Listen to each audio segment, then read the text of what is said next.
Orient bell tiles studio से आप देख रहे हैं एबीपी न्यूज।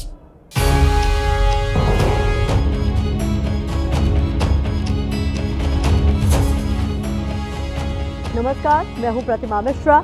दिन की हर बड़ी खबर के साथ आइए शुरू करते हैं भारत की बात। शुरुआत उन खबरों से जिन पर विस्तार से करेंगे चर्चा। मध्य प्रदेश के मंत्री कैलाश विजयवर्गीय ने भाई बहन के रिश्ते पर सवाल उठा दिए हैं। उन्होंने एक भाई का बहन के प्रति प्रेम समर्पण दिखाने के लिए उसे किस करना संस्कारों के खिलाफ बताया है। कैलाश विजयवर्गीय के इस चुंबन ज्ञान का शुद्ध संस्कारी विश्लेषण आज हम करने वाले हैं। यूपी के बरेली में आई लव वाले पोस्टर पर पत्थर और लाठी चल गए। मोहम्मद महाकाल के पोस्टर लहराने वाले आई लव मानवता की बात क्यों नहीं करते, ये सवाल भी आज हम पूछेंगे। यूपी के सीतापुर का बेल्ट कांड याद है आपको? इस बेल्ट कांड में प्रिंसिपल बीएसए के बाद एक महिला टीचर की एंट्री हुई है। यही नहीं, बेल्ट कांड की कड़ी कैसे पीडीए से जुड़ गई है, ये खबर भी आपके लिए होगी। और हर दिन की तरह रात 8:30 बजे आप मेरे साथ देखेंगे स्पेशल रिपोर्ट सीमांचल का सौदागर। तो आइए शुरुआत करते हैं। सबसे पहले बात नारी शक्ति के सम्मान और नारी शक्ति के अपमान की करते हैं। नारी शक्ति के सम्मान से जुड़ी खबर चुनावी राज्य बिहार से है, जहां राजनीतिक दलों ने महिला वोट पर फोकस बढ़ा दिया है। आज पीएम मोदी ने बिहार की महिलाओं के लिए मुख्यमंत्री महिला रोजगार योजना की शुरुआत की। 75 लाख महिलाओं के खाते में 10,000 रुपए ट्रांसफर किए। वहीं कांग्रेस महासचिव प्रियंका गांधी ने पटना में शक्ति अधिकार महिला संवाद को संबोधित किया।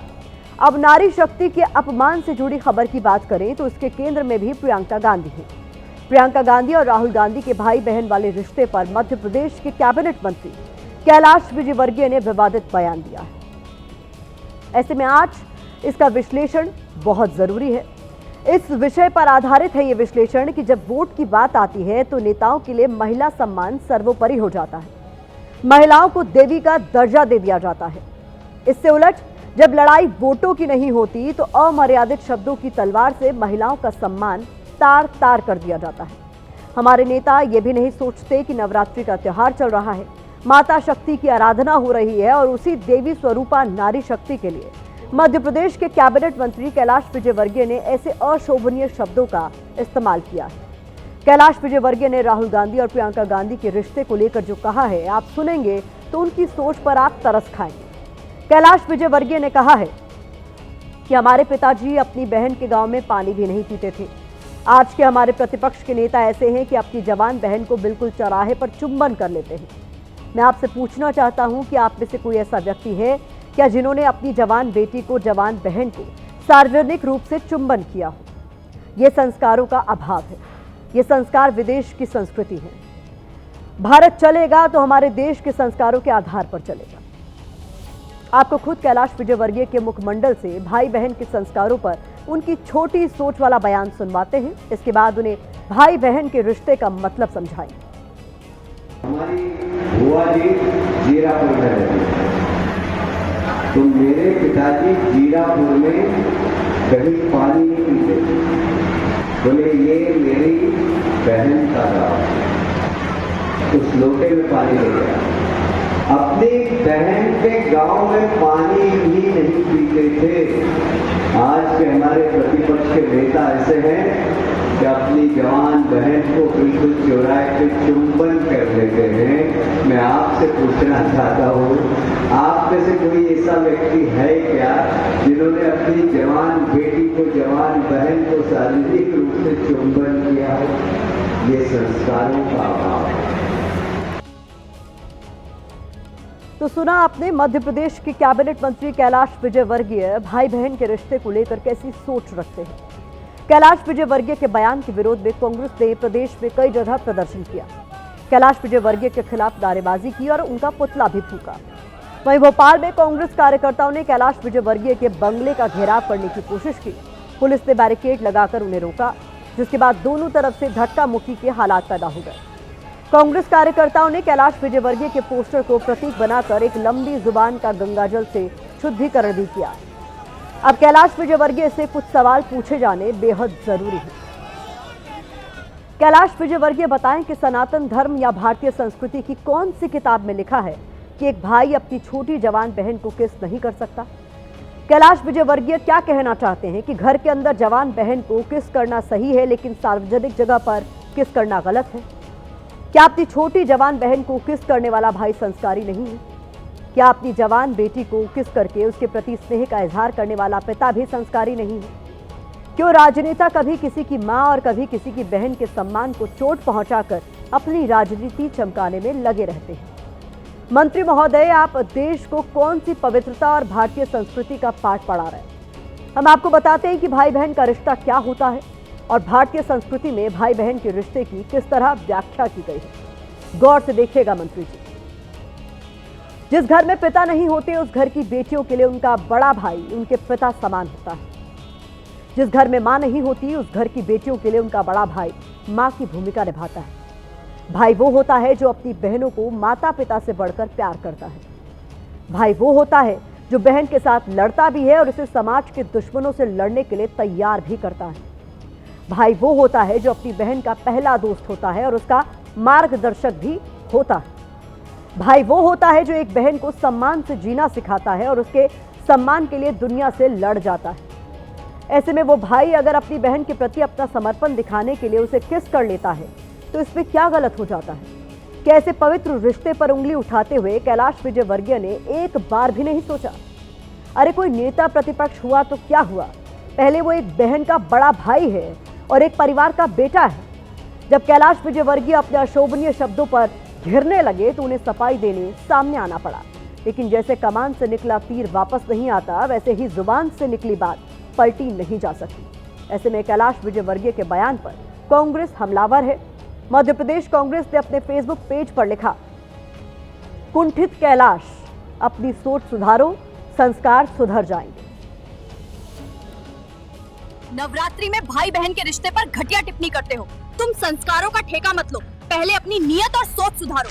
मैं किसी रिश्ते की पवित्रता पे प्रश्न चिन्ह नहीं उठा रहा हूँ। सब रिश्ते पवित्र हैं, पर एक मर्यादा है। मैंने जो कहा है वो ये है कि भाई विदेशों में ये चलता है, हमारे यहाँ इस प्रकार नहीं चलता। मोहन सरकार के वरिष्ठ मंत्री कैलाश विजयवर्गीय ने कल एक बयान दिया था, उसे गंगा जल डाल के शुद्ध किया जा रहा है। देखिए, उन्होंने जिस तरह से अनर्गल टिप्पणी की है भाई बहन के रिश्ते को, हालांकि आज उनकी लंबी जबान का शुद्धिकरण किया जा रहा है। कैलाश विजयवर्गीय ने जिस तरह की घृणित टिप्पणी की है, ये भारत की परंपरा, संस्कृति और भाई बहन के रिश्ते, पवित्र रिश्ते को चुनौती दी है। विकृत मानसिकता का मंत्री बना हुआ, इसका इस्तीफा होना चाहिए कि नहीं होना चाहिए?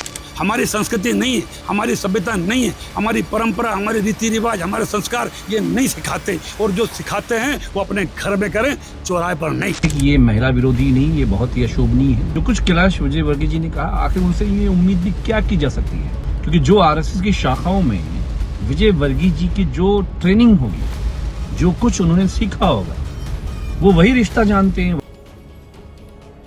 वैसे आपको ये भी बता दें कि महिलाओं पर टिप्पणी को लेकर कैलाश विजयवर्गीय पहली बार विवादों में नहीं घिरे हैं, बल्कि इससे पहले भी उन्होंने महिलाओं के लिए अमर्यादित शब्दों का इस्तेमाल किया है। 5 जून 2025 को कैलाश विजयवर्गीय ने बयान दिया कि हमारे यहाँ पर महिला देवी का स्वरूप होती है, खूब अच्छे कपड़े पहने और मुझे तो कम कपड़े वाली अच्छी ही नहीं लगती। 18 अगस्त 2022 को उन्होंने कहा कि जिस दिन बिहार की सरकार बदली मैं विदेश में था, वहाँ एक ने कहा कि ये तो हमारे यहाँ होता है, बॉयफ्रेंड कभी भी बदल लेती हैं लड़कियां। बिहार के मुख्यमंत्री जी भी यही पोजीशन में हैं, कब किससे हाथ मिला ले, कब किसका हाथ छोड़ दें। सवाल उठता है कि क्या महिलाओं पर टिप्पणी किए बिना हमारे देश के नेताओं को राजनीतिक सफलता हासिल नहीं होती? इस बीच देश का युवा वर्ग कैलाश विजयवर्गीय की टिप्पणी पर क्या सोचता है, वो भी जान लीजिए। कुछ भी गलत नहीं है, ये भाई बहन का अटूट रिश्ता है, प्रेम है।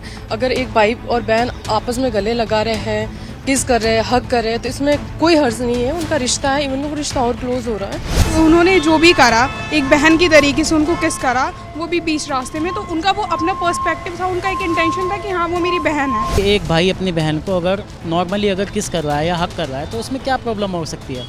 ये सिर्फ विपक्षी जो पार्टी है इस वक्त, जो पक्षी पार्टी है, भारतीय जनता पार्टी या अदर कोई भी पार्टी हो, XYZ, ये उन लोगों का सिर्फ एक राजनीतिक एजेंडा बन चुका है और कुछ नहीं है इसके अलावा।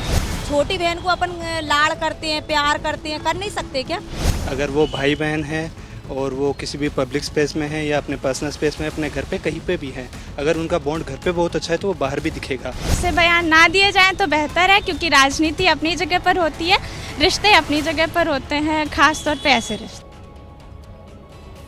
तो एक तरफ नारी शक्ति को लेकर ऐसी सोच दिखाई जाती है, दूसरी तरफ जब बात वोटों की आती है तो नारी शक्ति सम्मान के शिखर पर बिठा दी जाती है। बात बिहार की कर रहे हैं, जहां महिलाएं सत्ता की धुरी बनी हुई हैं। एनडीए और महागठबंधन दोनों तरफ से महिलाओं को अपने अपने पाले में लाने की कवायद हो रही है। दोनों तरफ से महिलाओं के लिए योजनाओं का ऐलान हो रहा है। एक दूसरे को महिलाओं का सबसे बड़ा हितैषी दिखाने की कोशिश हो रही है। आज मुख्यमंत्री महिला रोजगार योजना की शुरुआत करते हुए पीएम मोदी ने कहा है कि हर परिवार की महिला को योजना का लाभ मिलेगा। उधर पटना के महिला संवाद में प्रियंका गांधी ने पलटवार किया है कि सम्मान ये नहीं है कि आप चुनाव से पहले 10,000 रुपए दे दें, आपको खरीदने की कोशिश नहीं होनी चाहिए। पीएम मोदी ने कहा कि बिहार में लाखों महिलाओं को लखपति दीदी योजना का लाभ मिल रहा है। वहीं प्रियंका गांधी ने कहा कि 20 साल से नीतीश और बीजेपी की सरकार ने आपको क्या दिया है, हम आपके सम्मान के लिए 2500 रुपए देंगे। पीएम मोदी ने कहा कि आज आपके दो भाई नरेंद्र और नीतीश मिलकर लगातार काम कर रहे हैं। तो प्रियंका गांधी ने जवाब दिया कि ये सरकार कभी सम्मान नहीं कर पाती है। तो बिहार में महिलाओं के लिए योजनाओं की सेल लगी है। योजनाओं और बयानों के जरिए महिला वोट बैंक को साधने की कोशिश हो रही है, लेकिन ऐसा क्यों है, अब वो समझिए। 2020 में चुनाव आयोग के एक आंकड़े के मुताबिक बिहार में 3.5 करोड़ महिला वोटर हैं। महिला वोटर पुरुषों के मुकाबले बढ़ चढ़कर वोट करती रही। 2020 के चुनाव में पुरुष वोटों का प्रतिशत 54.45% था, तो महिला वोट का प्रतिशत 59.69% रहा। 2015 में 53.32% पुरुषों ने वोट डाला, तो महिला वोट का प्रतिशत 60.48 रहा। इसके अलावा CSDS के डेटा के मुताबिक 2020 में एनडीए को महिलाओं का 38%, जबकि महागठबंधन को 37% वोट मिला। इससे साफ है कि दोनों अलायंस के बीच महिला वोटों के लिए कांटे की टक्कर रही है। अब इस वोट बैंक को ज्यादा से ज्यादा अपने पाले में लाने की कोशिश की जा रही है। एक भाई को खुशी तब मिलती है जब उसकी बहन स्वस्थ हो, बहन का परिवार आर्थिक रूप से मजबूत हो, और इसके लिए आपके दो भाई नरेंद्र और नीतीश जी मिलकर आपकी सेवा, समृद्धि और आपके स्वाभिमान के लिए लगातार काम कर रहे हैं। जब 24 नवंबर 2005 को एनडीए, बीजेपी, जदयू की सरकार बनी थी, तब से हम लोग महिला सशक्तिकरण पर जोर दिया गया। 100 रेप से कम नहीं हुआ होगा। हत्याएं, जब हमारे घर के बाहर गोलियां चल रही, उन्हें पकड़ा गया। सम्मान का मतलब ये नहीं है कि चुनाव के 10 दिन पहले 10,000 रुपए पकड़ा दिए, हमें खरीदने की कोशिश है ये।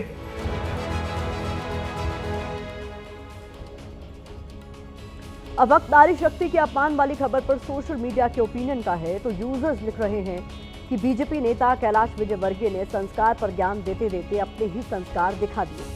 भाई बहन के रिश्ते के बारे में इतनी घटिया बातें। मंत्री जी अपने विवादित बयान के लिए हमेशा चर्चा में बने रहते हैं। क्या मंत्री जी का ऐसा बयान देना शोभा देता है? तो ये इस खबर पर सोशल मीडिया की बात है। आगे बढ़ते हैं और बात लव विवाद वाली हेट स्टोरी की करते हैं। इस खबर के केंद्र में यूपी के बरेली में हुई हिंसा उपद्रव है। आपको पता होगा, बीते कुछ दिनों से आई लव मोहम्मद और आई लव महादेव को लेकर देश में तनाव का माहौल बना हुआ है। चंद पोस्टरों के जरिए इंसान को इंसान से लड़ाने की कोशिश हो रही है। आज कुछ लोगों की ये कोशिश कामयाब भी होती हुई नजर आई, जब त्योहार के सीजन में यूपी के एक शहर का माहौल बिगड़ गया। बरेली में जुमे की नमाज के बाद प्रदर्शन हुआ, पुलिस पर पथराव हुआ, इसके बाद लाठीचार्ज हुआ। सवाल यह है कि मोहम्मद को महाकाल से लड़ाने की कोशिश आखिर कौन कर रहा है? क्यों I love Mohammad, I love Mahakal की बात की जाती है, आई लव मानवता की बात कोई नहीं करता? दुनिया में मानवता से बढ़कर भला और कौन सा धर्म है? हैरानी की बात यह है कि जुमे के दिन इस तरह की हिंसा उपद्रव की पहले से आशंका थी, क्योंकि ऐसे पोस्टरों पर यूपी से गुजरात तक धार्मिक चिंगारी उठ रही थी।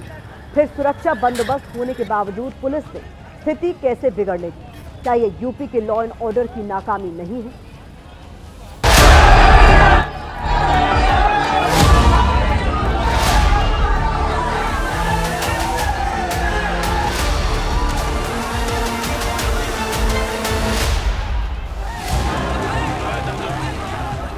बरेली में जुमे की नमाज के बाद सैकड़ों प्रदर्शनकारी सड़कों पर उतर आए।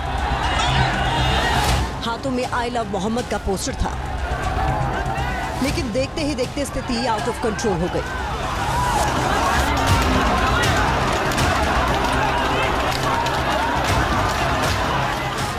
एक तरफ से पत्थर चल रहे थे और दूसरी तरफ से लाठियां भाजी जा रही थी।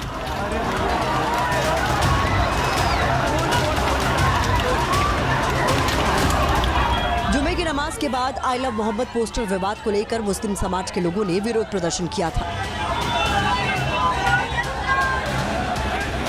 प्रदर्शनकारियों के हाथों में भी आई लव मोहम्मद के पोस्टर और बैनर थे, लेकिन चंद सेकंड में ही तस्वीर बदल गई।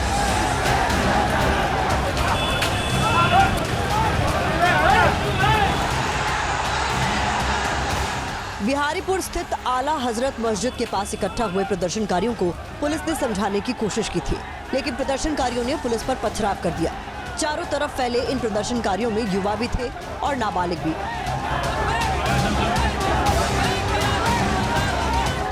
कुछ ही सेकंड में हालात इतने बिगड़ गए कि पुलिस को आंसू गैस के गोले दागने पड़े।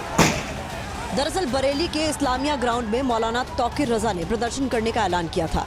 हालांकि बाद में एक चिट्ठी वायरल हुई जिसमें लिखा था कि आज का प्रदर्शन स्थगित है। पुलिस ने चैन की सांस ली ही थी कि मौलाना तौकीर रजा के एक वीडियो ने फिर से पुलिस की टेंशन बढ़ा दी। अगर जिला प्रशासन लोगों के साथ रोक टोक करेगा और बदतमीजी की जाएगी या उनके साथ ज्यादती की जाएगी तो उसकी जवाबदेही जिला प्रशासन की खुद होगी। बाकी हमारा प्रोग्राम पूरी तरह अमन का है। अब सवाल है कि बरेली को कौन जलाना चाहता है? कौन है जो मोहम्मद और महादेव के नाम पर लड़ाना चाहता है? किसके कहने पर प्रदर्शनकारी सड़कों पर आए? ये ऐसी मानसिकता के लोग हैं जिनको भारत का विकास, देश का विकास और उत्तर प्रदेश का विकास पच नहीं रहा है। हर कोशिश कर लिया लेकिन असफल रहे, तब आज दंगा पर ऐसी मानसिकता उतारू हो गई है। किसी प्रकार के जुलूस को शक्ति प्रदर्शन के रूप में अगर देखा जाए तो ये देश के लिए गलत होगा और जो विभाजनकारी लोग हैं वो इस दिशा में भारत को ले आने की कोशिश करते हैं, किंतु हमारी सरकार इसको निपटना जानती है। सवाल पुलिस पर भी है। जब पहले से ही पता था कि जुमे के दिन सैकड़ों लोग एक जगह इकट्ठा होंगे, लोग प्रदर्शन करेंगे, तो फिर हिंसा कैसे हो गई? हालांकि अब पुलिस इस हिंसा में शामिल लोगों की धरपकड़ में जुट गई है।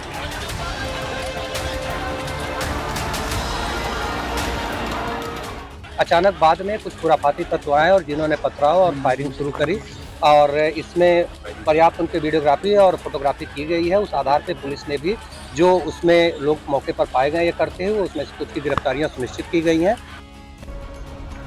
बरेली शहर में एक जगह ये घटना नहीं हुई है। बताया जा रहा है कि शहर के 3 अलग अलग इलाकों में पथराव और लाठीचार्ज हुआ है।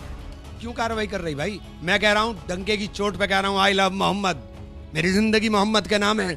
पुलिस का क्या मतलब है? मुझे संविधान ने अधिकार दिया है कि मैं अपने धर्म को मानूं।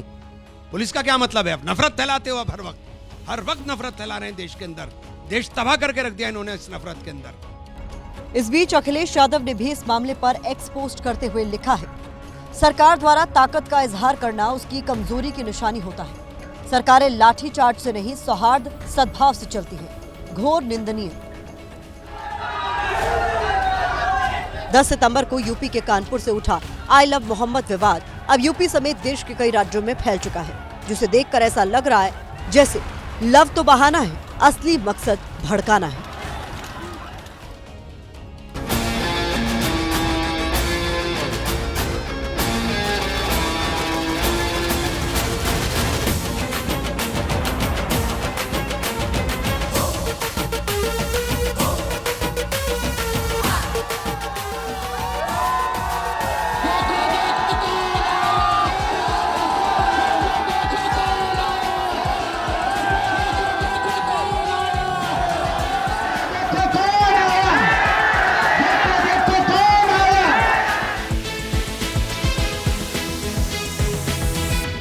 कहेंगे ये हैदराबाद से आया है।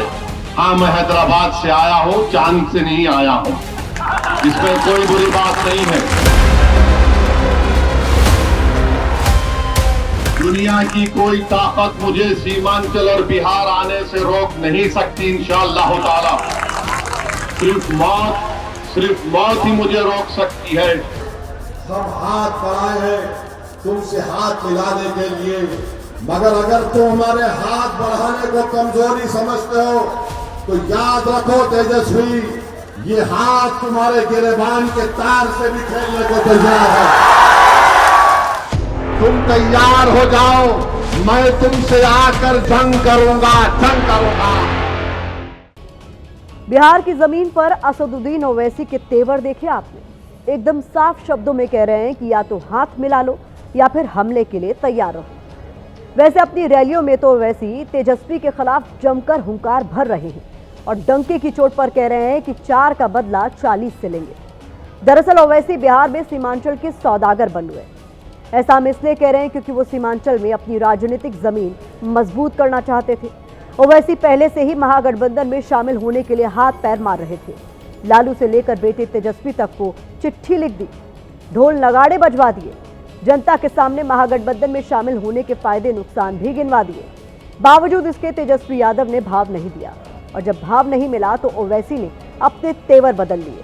अब वो कह रहे हैं कि राजनीति के अखाड़े में बीजेपी हो या आरजेडी या फिर कांग्रेस, सबसे मुकाबला पूरी ताकत के साथ होगा। लेकिन आज हम भारत की बात में आपको ये दिखाने जा रहे हैं कि ओवैसी महागठबंधन में शामिल होने के लिए बेचैन क्यों हैं और तेजस्वी ओवैसी की तरफ से बार बार दी जा रही दस्तक पर कान बंद करके क्यों बैठे हैं।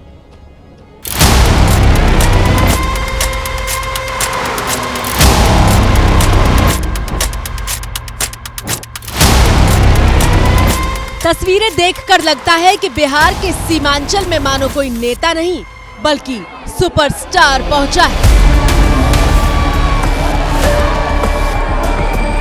तस्वीरें ओवैसी की न्याय यात्रा की हैं, जहां जमकर भीड़ उमड़ रही है और असदुद्दीन ओवैसी सीमांचल के लिए जीने मरने की कस्में खा रहे हैं।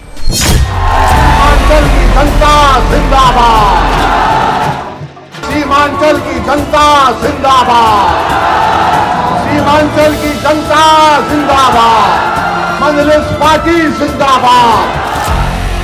बिहार विधानसभा चुनाव के लिए मुसलमानों से एकजुट होने की अपील कर रहे हैं। नारे तकबीर, नारे तकबीर। ये तस्वीरें बिहार के राजनीतिक तापमान को बढ़ाने का काम कर रही हैं और अलग अलग मंच से तेजस्वी के खिलाफ ओवैसी की हुंकार बिहार के सियासी समीकरणों को सुलगाने का काम कर रही है। इनसे पूछिए, ये तेजस्वी के पास तो चले गए, क्या दिया तुमको तेजस्वी ने? तुमने तो तेजस्वी को बहुत तोहफे दिए, क्या क्या दिए मुझे मालूम। ओवैसी अपने चिर परिचित आक्रामक अंदाज में बिहार चुनाव में मजलिस की मौजूदगी को दर्ज करा रहे हैं। हमारे जाने के बाद हजरत इबलीस के लोग बहुत आएंगे, आकर तुमसे कहेंगे ये जज्बाती बात करता है, ये भड़काऊ भाषण देता है। अरे मेरे भाई, जिसका कलेजा जलता है, जिसके सीने में तकलीफ होती है, जो नाइंसाफी को देखकर बर्दाश्त नहीं कर सकता है, वो गूंगा नहीं रह सकता। वो अपनी माँ की तकलीफ को देखकर खामोश नहीं बैठ सकता। वो अपने बुजुर्गों के आंसुओं को देखकर खामोश नहीं बैठ सकता। जज्बात दिखाना है और एक साथ वोट डालना है बटन छाप पर।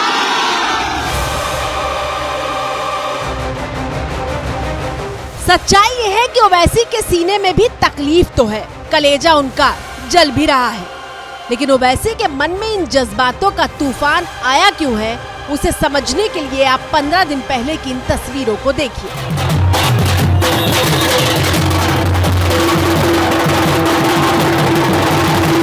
तस्वीरें 11 सितंबर की हैं, जब राजधानी पटना में ढोल नगाड़ों के साथ ओवैसी की पार्टी AIMIM के प्रदेश अध्यक्ष और कार्यकर्ता लालू के घर पहुंचे थे।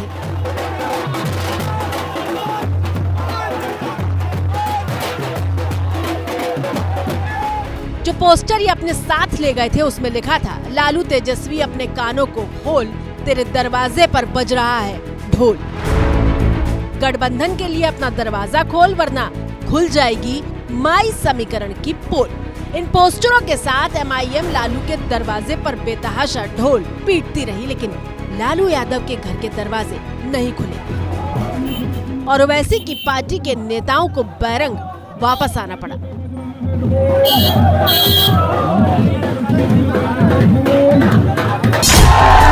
की जनता जिंदाबाद।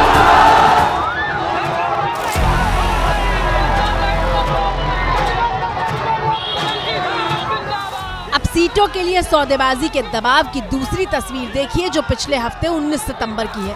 तेजस्वी यादव बिहार अधिकार यात्रा पर निकले हुए थे और उनका रथ मधेपुरा से गुजर रहा था तो ओवैसी के समर्थकों ने उन्हें घेर लिया और गठबंधन नहीं तो वोट नहीं के पोस्टर लहराए गए थे।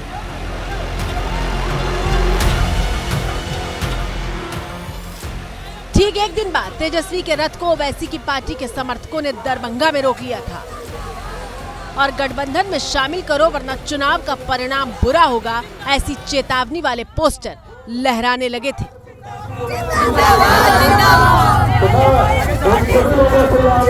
यानी हर तरीका आजमाया गया, लेकिन जब तेजस्वी ने महागठबंधन के दरवाजे ओवैसी के लिए नहीं खोले तो 4 दिन की सीमांचल यात्रा पर 24 सितंबर को बिहार पहुंचे ओवैसी घूम घूम कर जनता को बताने लगे कि हमने तो तेजस्वी के सामने दोस्ती के हाथ बढ़ाए थे, लेकिन तेजस्वी ने बड़ा दिल नहीं दिखाया। यहाँ पर लोगों और आवाम ने कहा, जिम्मेदारों ने कहा अख्तर उल ईमान को कि आप गठबंधन से अलायंस कर लीजिए, खत लिखिए।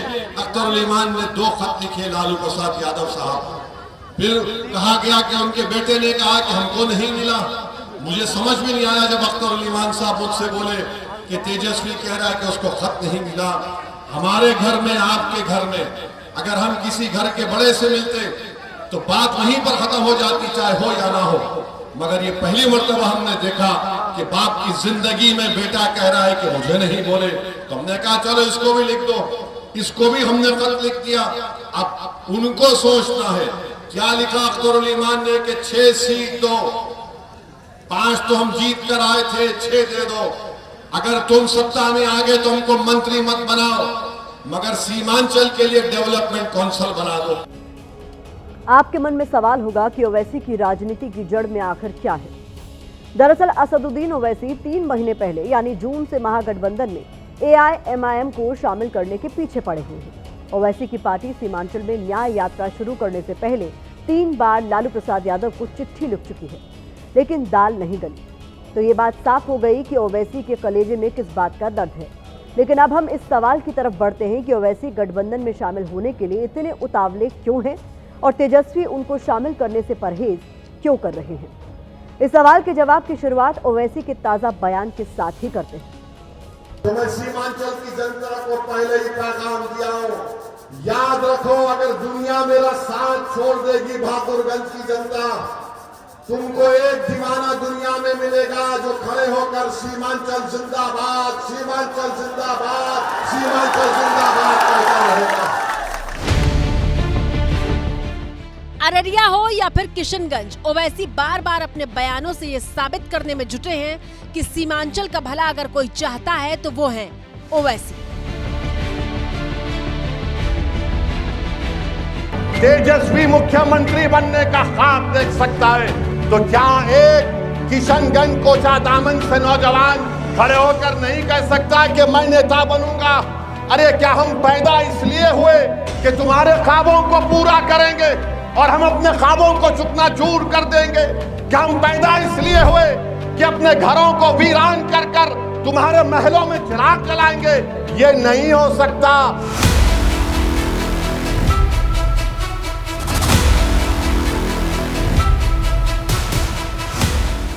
ओवैसी जिस सीमांचल में अपनी चुनावी ताल ठोक रहे हैं, पहले वहां के बारे में जान लेते हैं।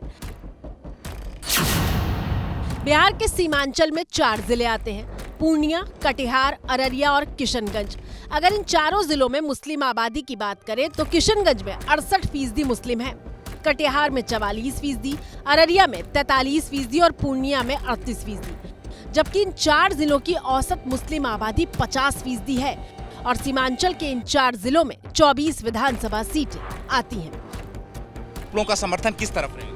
इसी तरफ रहेगा क्योंकि ओवैसी हमारे लिए बहुत कुछ करते हैं, यानी कि सब जो भी समाज है सबसे मोहब्बत करते हैं। वो नहीं कहते कि हिंदू या मुस्लिम अलग है, अलग धर्म, सब जाति से मोहब्बत करते हैं, इसलिए हम भी उससे मोहब्बत करते हैं। ओवैसी क्यों वो हम लोग के लिए अच्छे करते हैं, सबसे मोहब्बत करते हैं, इसलिए हिंदू मुसलमान सबसे मोहब्बत करते हैं, हर एक चीज़ के लिए लड़ रहे हैं वो, हम लोग उसी से मोहब्बत करते हैं, आगे भी लड़ते रहेंगे हम लोग। और यही वजह है कि मुस्लिम बहुल आबादी वाले इस इलाके में असदुद्दीन ओवैसी अपनी राजनीतिक जमीन और अपने लोगों को सिक्योर करने के लिए महागठबंधन यानी तेजस्वी और राहुल गांधी से 24 में से 6 विधानसभा सीटें मांग रहे थे। वैसे साहब खत लिखे गए कई बार गठबंधन के लिए, लेकिन कोई जवाब नहीं आया। स्टेज से परवाह नहीं है। 6 सीट हमने देने के लिए कहा। अब इससे बढ़कर ज़र्फ का और क्या मजारा हो सकता है कि जिस पार्टी ने हमारे 4 विधायक को, जिसको सीमांचल की जनता ने अपने खून पसीने से कामयाब किया कुर्बानी देकर, आपने उनको खरीद लिया। तो अब इनके ऊपर मुनस्सिर है। हम तो बोले कि हमको मंत्री भी नहीं चाहिए अगर आपका इख्तियार अल्लाह देता है तो। खैर कोई बार परवाह नहीं, हम अपना काम करेंगे। दुनिया सीमांचल और बिहार देख चुकी है कि कौन बीजेपी को नहीं रोकना चाहता है। मगर इतना याद रखो कि इलेक्शन जो हम लड़ेंगे, नतीजा आने के बाद रोना नहीं, हम लड़ेंगे बराबर। ओवैसी को लग रहा है कि अब बात नहीं बनेगी, तो उन्होंने गियर बदल लिया है और अब खुद को मुसलमानों के सबसे बड़े नेता के तौर पर पेश करने में लगे हैं। हमारे देश में हर समाज की लीडरशिप है। ब्राह्मण समाज की है, ठाकुर समाज की है, भूमियार की है, यादव की है, दलितों की है, पासवान की है, किस किस की नहीं है। अगर किसी की सियासी लीडरशिप नहीं है तो मुसलमानों की नहीं है। और जब कोई सियासी मुसलमानों की लीडरशिप बनाने की बात ओवैसी करता है तो सब कहते हैं कि नहीं नहीं ये हो जाएगा, खुदा हो जाएगा। अरे कुछ नहीं होगा, अच्छा होगा, देश मजबूत होगा। ओवैसी सिर्फ 6 सीटें मांग रहे हैं। वैसे तो तेजस्वी के लिए 6 सीटें देना कोई बड़ी बात नहीं है, लेकिन आरजेडी के रणनीतिकारों को लगता है कि ओवैसी इसके जरिए ट्रैप में फंसाना चाहते हैं। ओवैसी बिहार में एक बहुत बड़ा फैक्टर हो सकते हैं अगर वो महागठबंधन में शामिल नहीं होते हैं तो, खासकर सीमांचल क्षेत्र में अगर वो कैंडिडेट दे देते हैं सभी क्षेत्रों में तो मुस्लिम वोटों का विभाजन निश्चित तौर से होगा। ओवैसी हर विधानसभा में 2000 से 5000 वोट निश्चित तौर पर काटेंगे और कुछ कुछ विधानसभा में तो 10,000 से ज़्यादा वोट काट सकते हैं। दरअसल ओवैसी को लगता है कि अगर वो महागठबंधन के साथ चुनाव लड़े तो मुस्लिम वोटों में कोई बंटवारा नहीं होगा, जबकि अलग लड़ने पर स्थिति बदल जाएगी। 2020 के विधानसभा चुनाव में ओवैसी की पार्टी 20 सीटों पर लड़ी थी, जिसमें से 14 सीटें सीमांचल की थीं और 14 में से 5 सीटें ओवैसी ने जीत ली थी, जबकि 2015 तक इन 5 सीटों पर महागठबंधन का कब्जा था। क्या लिखा अख्तरुल ईमान ने कि 6 सीट दो, 5 तो हम जीत कर आए थे, 6 दे दो। जब तुम एक मुट्ठी की तरह मुत्तहिद होकर मतदान के दिन, हक रायदही के दिन अपना एक एक वोट आप जिस तरह पहले आपने इस्तेमाल किया था, मजलिस के हक में से एक बार इस्तेमाल करके देखिए।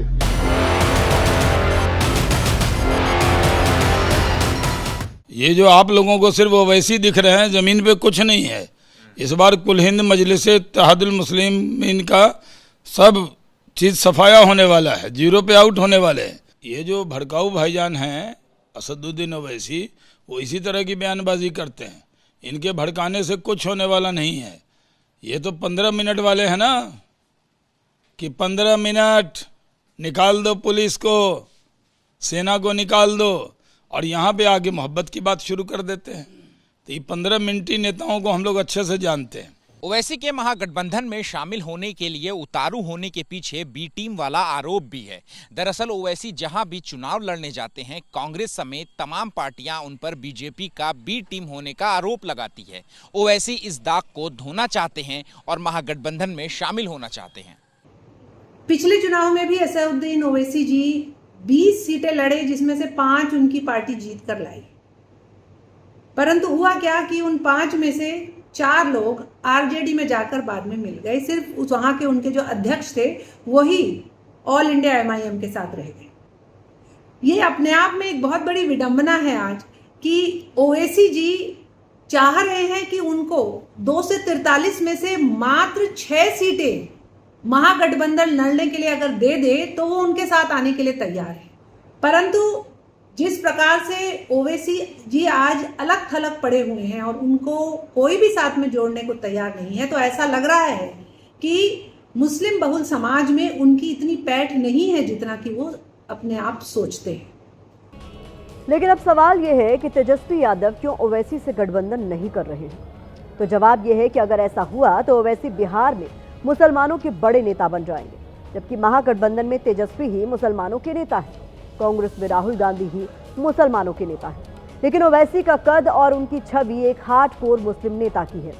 महागठबंधन में अगर ओवैसी की एंट्री होती है तो इसका सीधा मतलब ये होगा कि वो मुसलमानों का सबसे बड़ा चेहरा बन जाएंगे, और जाहिर तौर पर यह बात आरजेडी और कांग्रेस को रास नहीं आएगी। तस्वीरें तेजस्वी और राहुल गांधी की वोट अधिकार यात्रा की है, जब दोनों की सवारी बिहार के अलग अलग कोनों में पहुंच रही थी और खास तौर पर दोनों सीमांचल समेत बिहार के मुस्लिम इलाकों में गए थे।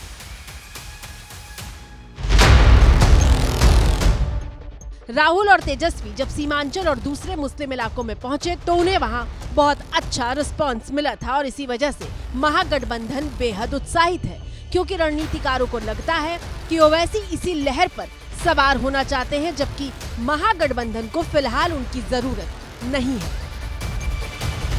ओवैसी को महागठबंधन के लोग इसलिए महागठबंधन में नहीं शामिल करना चाहते हैं कि ओवैसी का प्रभाव क्षेत्र अभी हैदराबाद है, और अभी उन्हें एक प्रकार से वोट कटवा नेता के रूप में जाना जाता है, भाजपा की बी टीम के रूप में जाना जाता है। अगर महागठबंधन से ओवैसी चुनाव लड़ लेते हैं तो उनकी वो छवि खत्म हो जाएगी, खासकर बिहार में, और बिहार में एक बड़ा फैक्टर बनकर उभर सकते हैं। हैदराबाद के बाद वो बिहार में, यूपी में, बंगाल में सब जगह प्रभाव डाल सकते हैं, इसलिए महागठबंधन उन्हें शामिल नहीं करना चाहता है।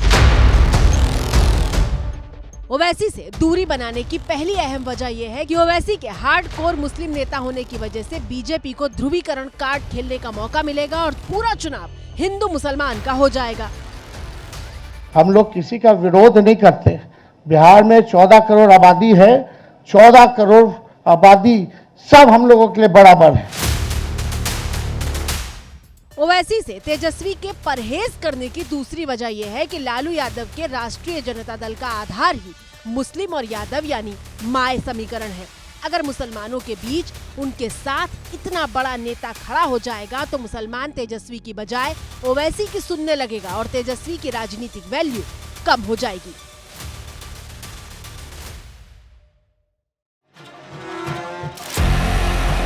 लेकिन ऐसा भी नहीं है कि तेजस्वी ओवैसी को पूरी तरह दरकिनार कर देंगे तो कोई फर्क नहीं पड़ेगा। साल 2020 के विधानसभा चुनाव में ओवैसी जब उतरे थे तो एक गठबंधन बनाकर चुनाव लड़ा था। उपेंद्र कुशवाहा, बीएसपी, राजभर और देवेंद्र यादव की पार्टियां इस गठबंधन में शामिल थी। ओवैसी 5 सीट जीते और बीएसपी को 1 सीट मिली थी, जबकि पूरे गठबंधन को पिछले चुनाव में 11% मुस्लिमों के वोट मिले थे, जो कि तेजस्वी और राहुल के महागठबंधन के बाद सबसे ज्यादा थे। और सच्चाई ये है कि बिहार के सीमांचल में सबसे ज्यादा मुसलमान हैं। महागठबंधन यहाँ मजबूत है और 2020 में अगर ओवैसी आरजेडी और कांग्रेस का नुकसान नहीं करते तो सरकार बना सकते थे तेजस्वी यादव। और इस बार भी ओवैसी छोटी छोटी नुक्कड़ सभाओं के जरिए अपने सीमांचल प्लान को अंजाम तक पहुंचाने में जुटे। चुनाव ऐलान से पहले बड़ी जनसभाओं और लंबे रोड शो की जगह ओवैसी ने सीमांचल की हर विधानसभा के गांव में छोटे छोटे मंच के जरिए अपनी आवाज को बुलंद करने की रणनीति अपनाई है। लेकिन उनकी ये रणनीति कितनी कारगर साबित होगी, इसके लिए अभी काफी वक्त है, क्योंकि बिहार की सियासी पिच पर अभी कई खेल होने बाकी हैं। तो इसी के साथ भारत की बात में मुझे दीजिए इजाजत। कल रात 8:30 बजे आप सभी से फिर होगी मुलाकात।